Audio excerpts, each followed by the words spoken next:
Fluefiskeri er en livsstil.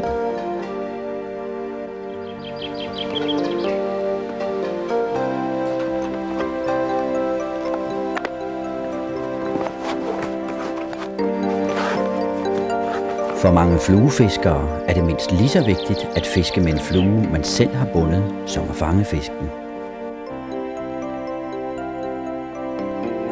I fluebindingens verden forvandles naturens egne materialer til en smuk flue.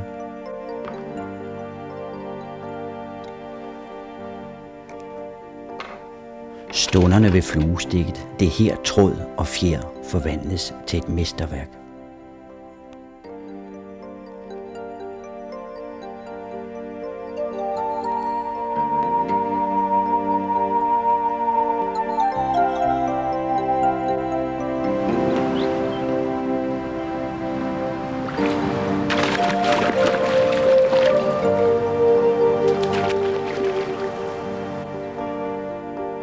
Denne film viser, hvordan man binder klassiske vådfluer, der er mindst lige så velfangende som for 100 år siden. Kan man binde disse fluer, kan man binde næsten alle andre klassiske vådfluer. Fluer, der gennem tiderne har skabt historie og kultur. I fluebinding er der nogle fagudtryk og navne på fluens forskellige dele, som kan være svære at forstå. Bindetråden låser materialerne fast. Her har vi halen, den kaldes også tail. Det er kroppen. Sådan ser et kropshakkel ud. Det kaldes også parmahakkel. Fronthaklet sidder bag krogøjet og kaldes også kollar. Hovedet er afslutningen på fluen, og det lakerer man til sidst. Nu skal vi se på en anden vådflue og lære flere farveudtryk. Her består halen af 2 materialer. Det er en krop af tinsel, og her har vi ribben. Dette er et falsk hakkel. Det kaldes også et underbundet hakkel. Det er vingen. Et pænt hoved giver fluen den sidste finish. Her skal vi se på værktøjet til fluebinding. Trådholderne findes i flere modeller. Den til venstre er mest almindelig. Den til højre har et fladt greb. Bindetråden er vigtig. Den sorte er tynd og beregnet til små fluer. Den gule og røde er den såkaldte monokorttråd. Den gule tråd er voksbehandlet og bedst til begyndere, mens den røde er uvokset og foretrækkes af mere øvede fluebindere. Kevlartråden er stærkere beregnet til store fluer. Sakse skal der til. Denne her er til grove materialer som hård tinsel. Husk store huller til fingrene.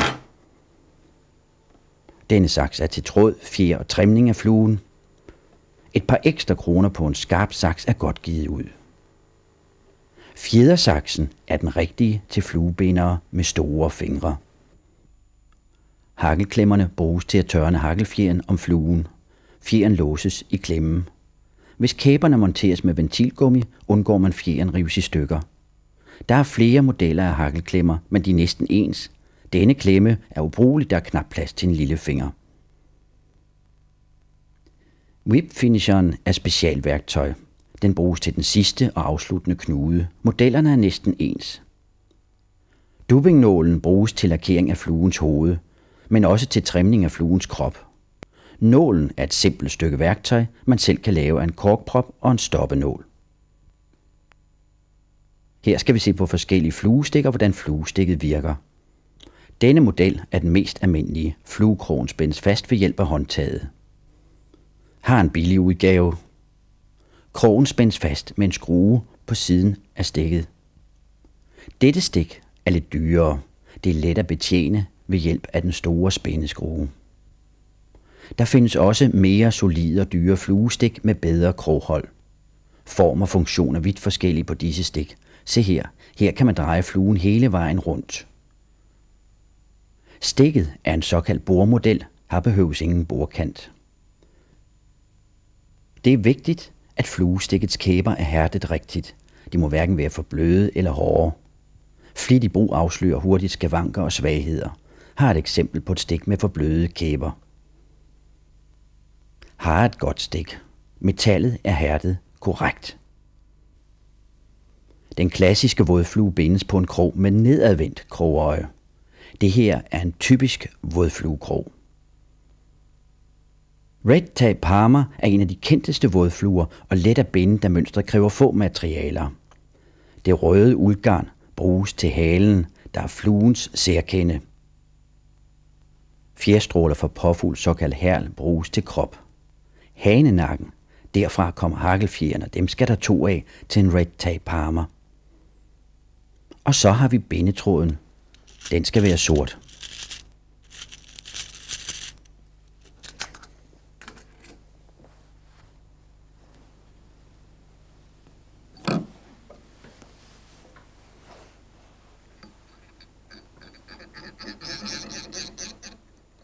Bindetråden tørnes stramt, men åben, så materialerne ikke glider. Fluen skal jo fange mere end én fisk.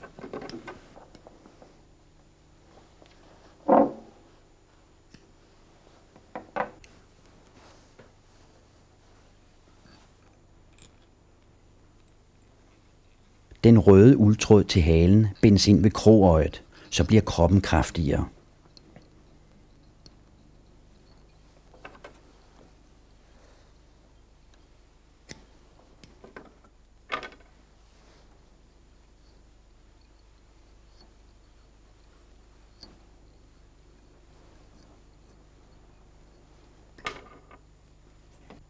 Vi skal bruge 2 hagelfjer. I de klassiske mønstre bruges hanenakke, og det gør vi også her, men faktisk synker vådfluen bedre, hvis man bruger hagelfjer fra hønenakke.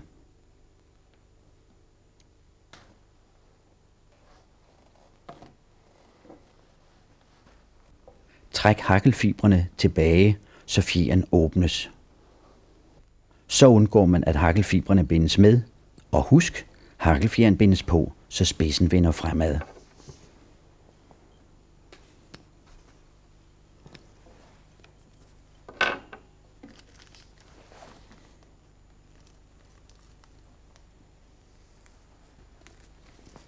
Nu skal vi bruge 3-4 påfugleherl.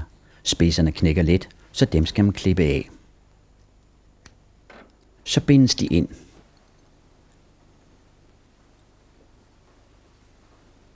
Hold øjnene godt åbne.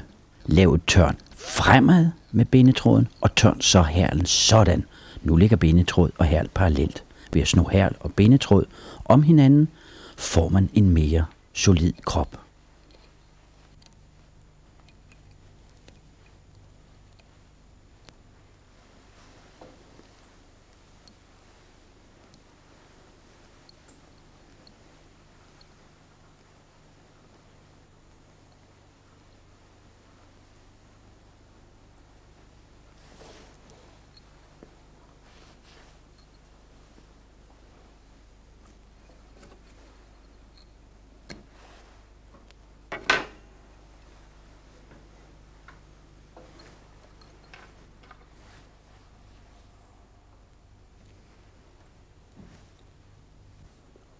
Ved at fugte fingrene og trække hagelfibrene bagud, undgår man, at fibrene stritter ud til alle sider.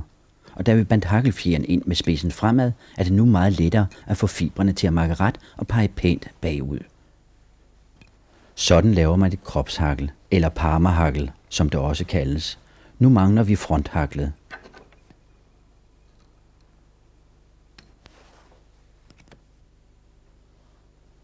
Hagelfjeren til fronthaglet skal have lidt længere fibre end hagelfjeren til kropshaglet. Med andre ord, fjeren skal være lidt større. Klip fjeren over, så der er nogle små modhærer. Så er det lettere at binde den ind. Fluen bliver også mere holdbar.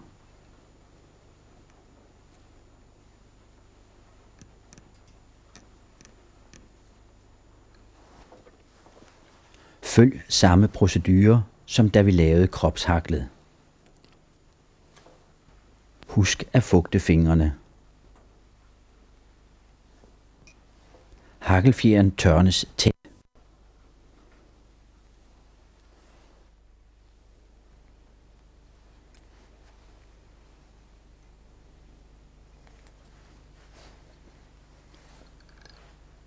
Hagelfjeren låses med 2-3 tørn af bindetråden.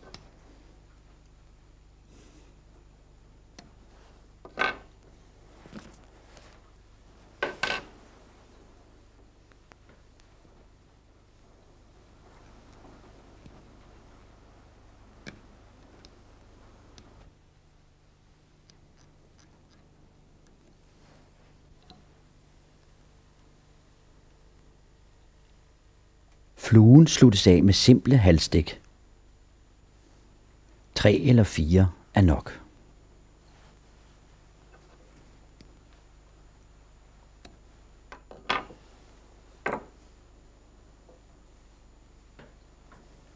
De fastlåste hakkelfibre prikles ud med dubbingnålen. Og så er vi klar til at lakere hovedet.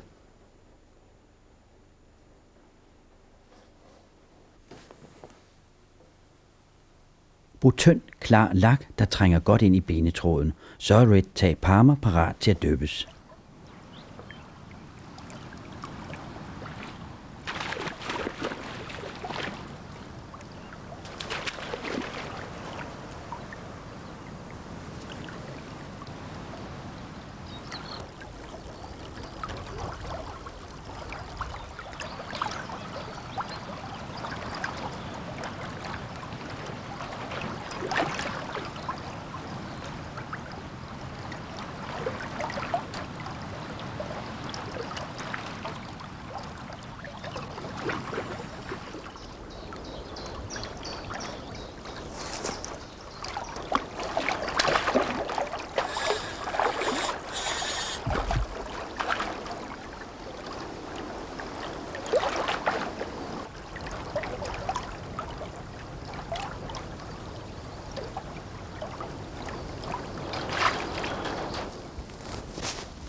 March Brown er en af de mest populære vådfluer, der findes. Materialerne til March Brown er agerhøne, der bruges til hale og hakkel. Kroppen på March Brown laves af hareuld eller dubbing, som det også kaldes. Det kommer fra en haremaske. Fasanhønefjer bruges til vinge.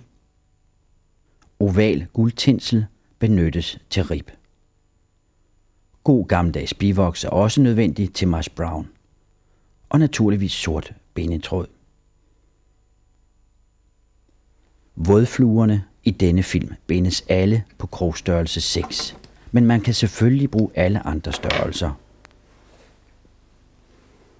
Mere rutinerede fluebindere sparer et bindetrin ved at binde tinselen ind med det samme. På den måde slutter man med bindetråden bagud, så halen hurtigere kan bindes ind.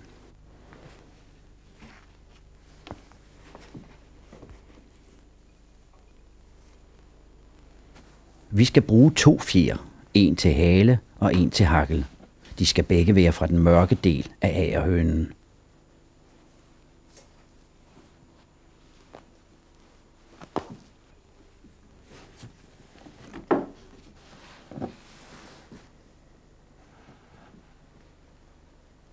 Halen laves af et lille bundt fibre.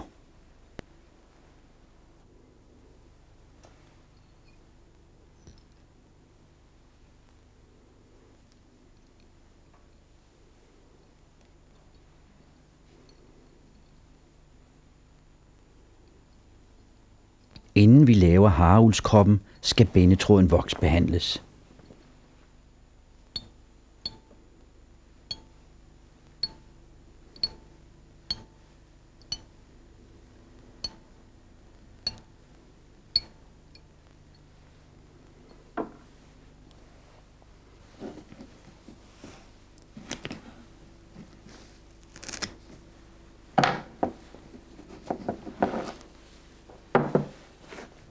Ulden skal lige nulles lidt.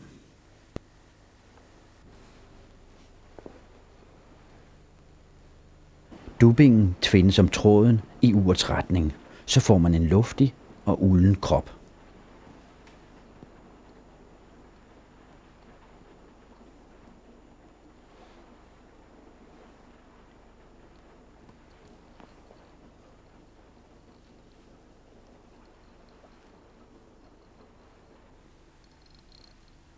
Kroppen bliver pænere, hvis man hjælper tørnene lidt på vej. Det her ser nydeligt ud, men det kræver øvelse at vælge den præcise mængde dubbing, så kroppen bliver rigtigt dimensioneret.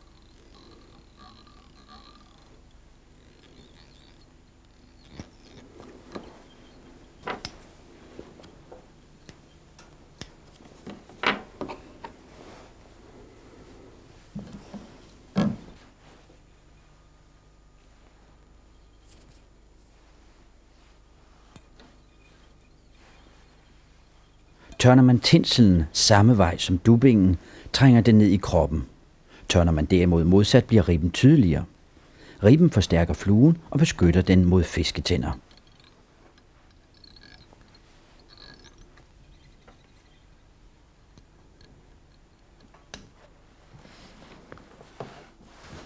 Ligesom på Red Tape Parma klippes hakkelfjeren over, så man får de små modhager.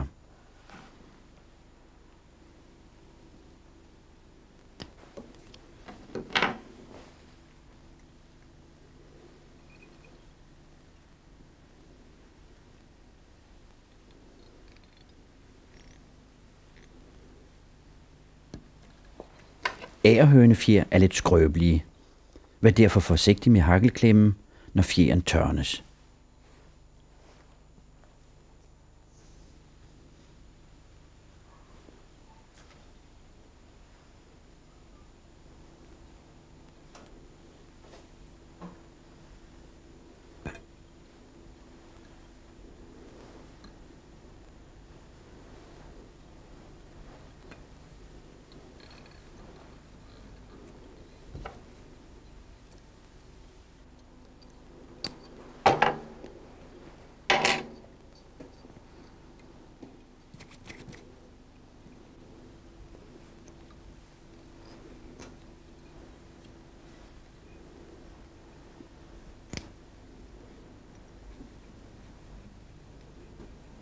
Haklet er falsk eller underbundet på de fleste klassiske vådfluer. Det er også tilfældet med Mudge Brown. Vingerne på en klassisk vådflue er uden tvivl det vanskeligste at få til at sidde rigtigt. Vælg en fjer for hver vinge af fasanhønen, altså både en højre og venstre vinge.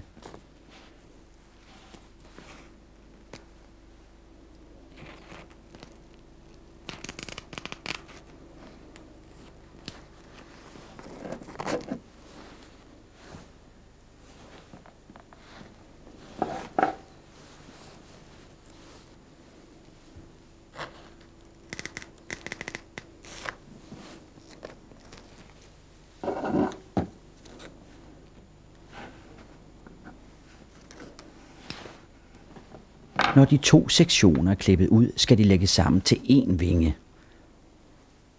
Denne side skal vende væk fra fluebinderen.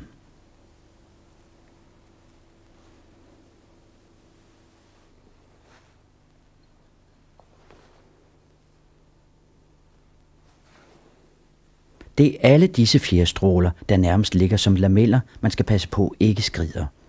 Det sker, hvis man klemmer for hårdt, når vingen bindes ned.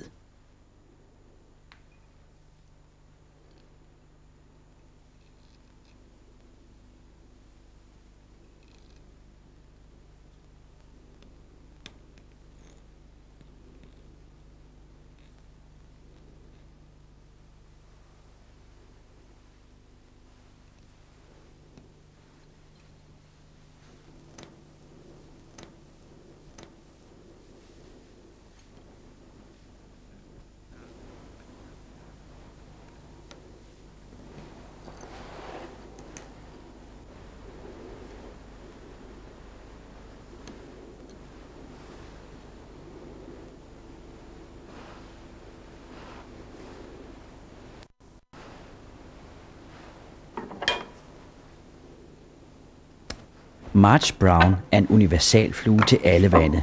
Den minder om lidt af hvert, men er faktisk en imitation af en døgnflue.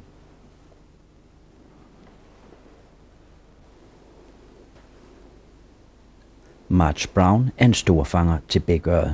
Desuden er den fast inventar i enhver havret fiskers flueboks.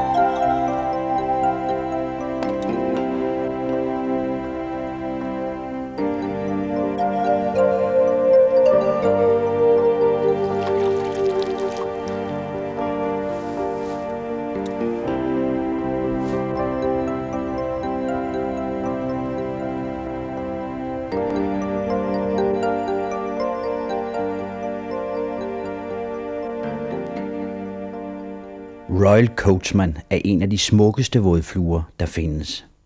Bindematerialerne består af halsfjer fra guldfasan eller tibbetfjer, som man også kalder dem. De bruges til halen. Kroppen består af 2 materialer, påfuglehærl og rød flossilke. Den hvide kalkunfjer bruges til vinge.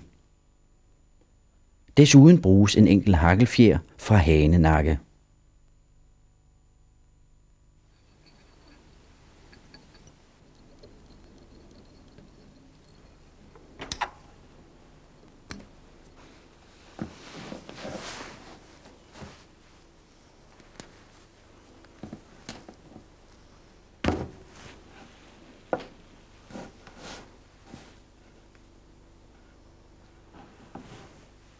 Halen laves af et bundt fjerfibre.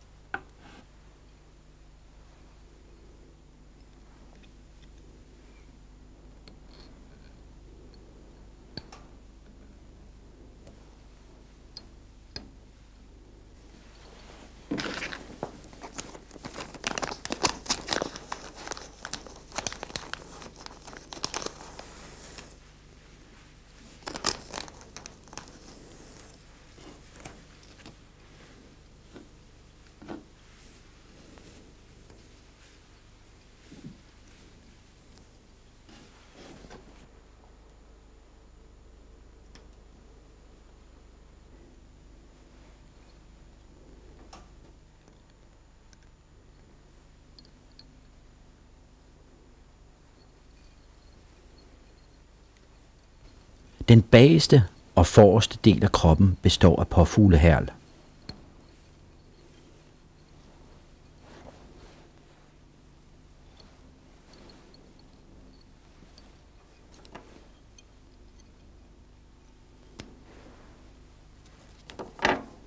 Bindetråden lægges løst over fjerfibrene, men tæt over krogen, så man får et ensartet fundament for den fine flos. Flos er, som navnet siger, lidt flosset i enden. Man kan eventuelt fugte flossen, så der er bedre styr over de fine flosfibre.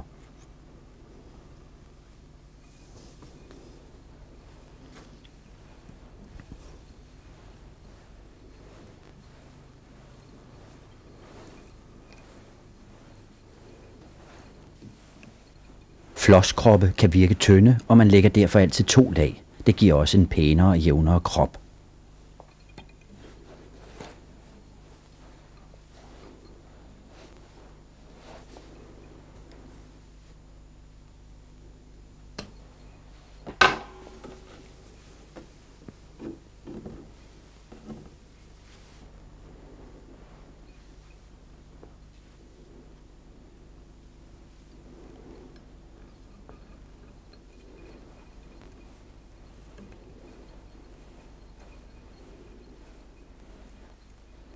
Fluebindere har hver deres stil. Nogle foretrækker mere slanke kroppe, som for eksempel denne. Andre kan lide at binde en mere fyldig og buttet Royal Coachman.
Inden det falske hakkel bindes ned, lægges nogle tørn sådan. Så er haklet lettere at arbejde med. Fibrene fordeles på hver side af krogen og låses fast.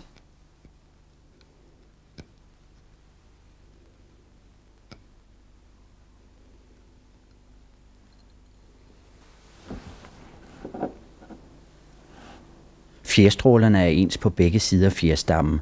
Derfor bruger man kun én fjer til vingen på en Royal Coachman.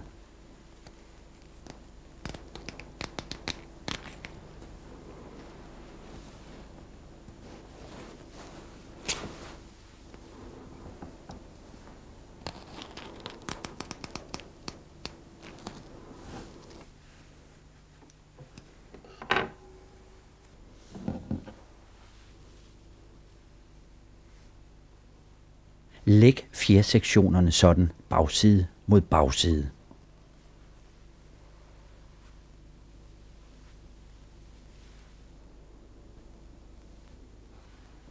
Vingen bindes ind akkurat som på March Brown.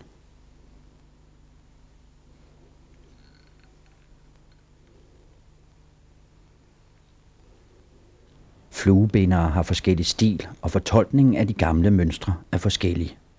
Nogle kan lide vinger med svej, andre synes om lette og slanke vinger af bløde materialer.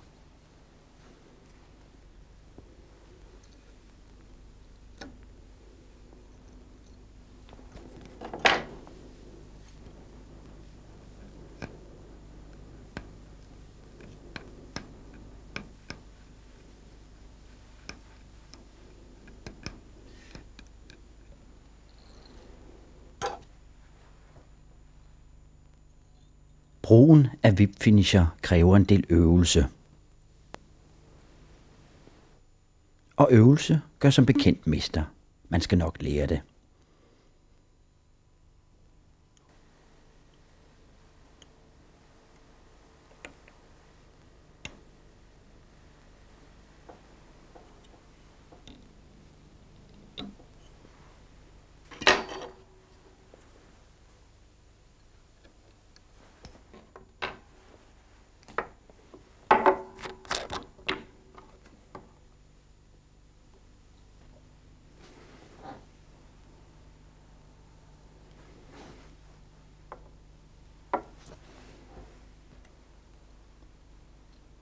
Royal Coachman betyder den kongelige kusk.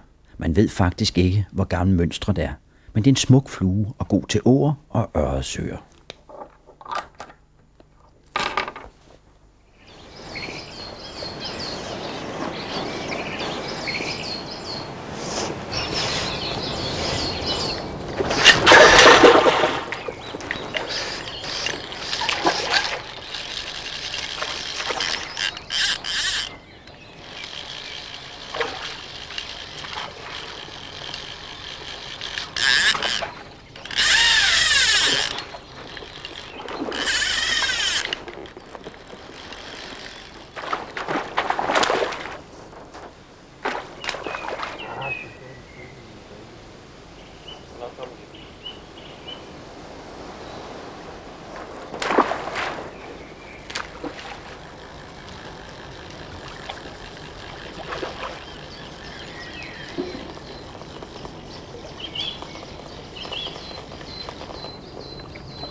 Alexandra, et fyrværkeri i farver og spændende materialer.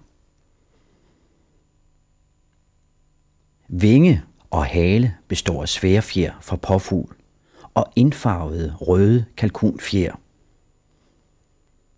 Oval sølvtinsel til rib og en flad 1-2 mm bred sølvtinsel til krop. Sorte hakkelfjer fra hanenakke. Bindetråden skal være sort.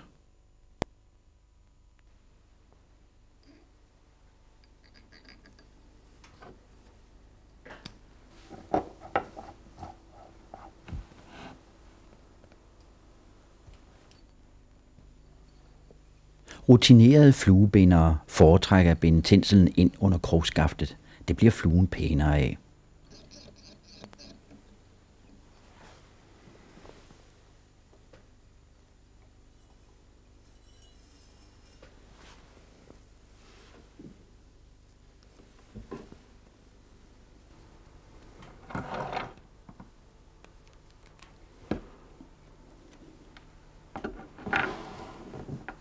Halen består af fjerfibre, der pakkes i et bundt.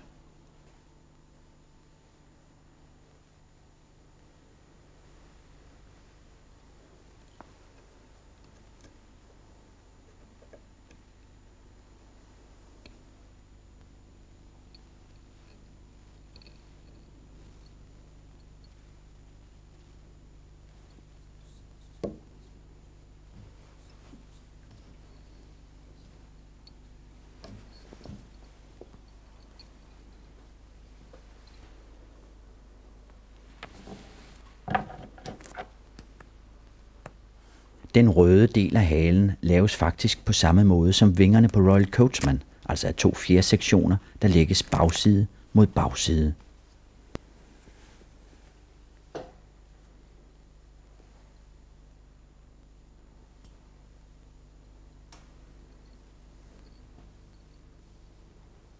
De røde farver er alexandrafluens kendetegn. Mange fluefiskere bruger alexandra som imitation af hundestejlen i gydedragt. Den bindes derfor ofte på strimerkrog, så den bliver strømlinet og længere, den perfekte fiskeyngel-imitation. Overskudsmaterialet fra halen, som nogle måske vil klippe af, bindes ned som fundament for tinselkroppen. Så får man en mere fyldig krop og i øjenfaldende flue.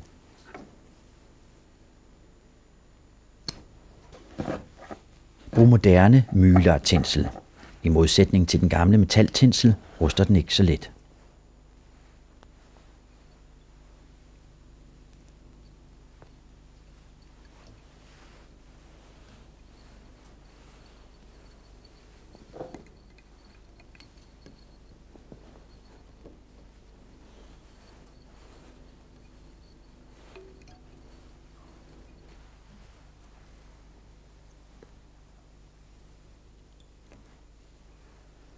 Tinselen bindes ind akkurat som flossilken på Royal Coachman, nemlig i 2 lag. Det bliver kroppen mere jævn af.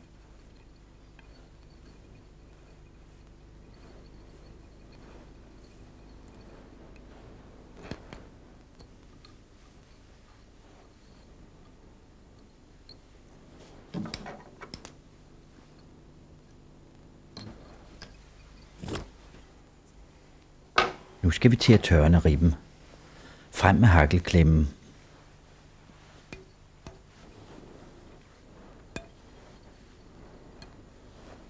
Det er noget lettere med hakkelklemmen end med fingrene, og så river man ikke så let tinselen i stykker.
Det falske hakkel skal på klassiske vådfluer gå fra krogøje til krogspids. Nu skal vi i gang med vingerne.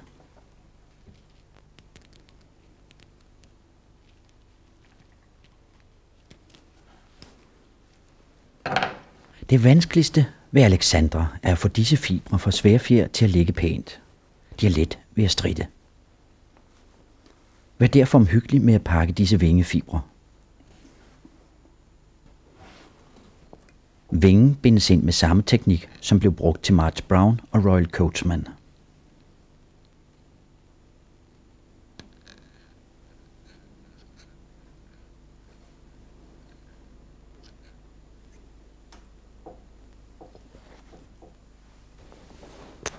Prikken over eget på Alexandra er de 2 smalle knaldrøde fjersektioner, der klippes ud af kalkunfjer.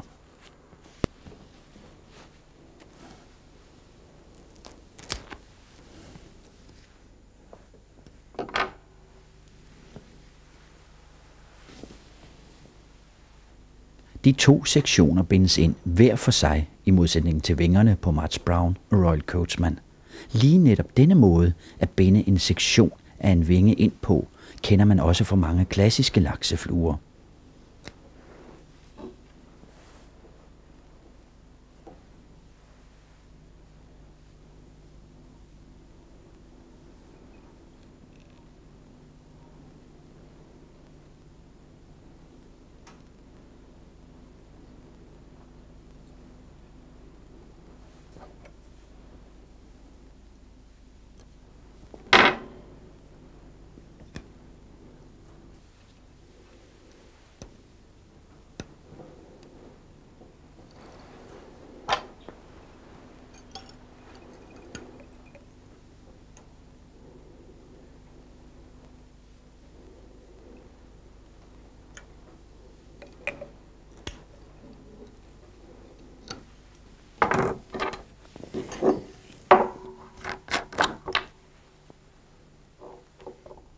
Det er den engelske prinsesse Alexandra, fluen er opkaldt efter, og den er ligesom de øvrige fluer et resultat af datidens fluebinderkunst. Dengang fangede fluerne fisk. Det vil de også i dag og i fremtiden. Det er netop det, der gør disse fluer til klassikere.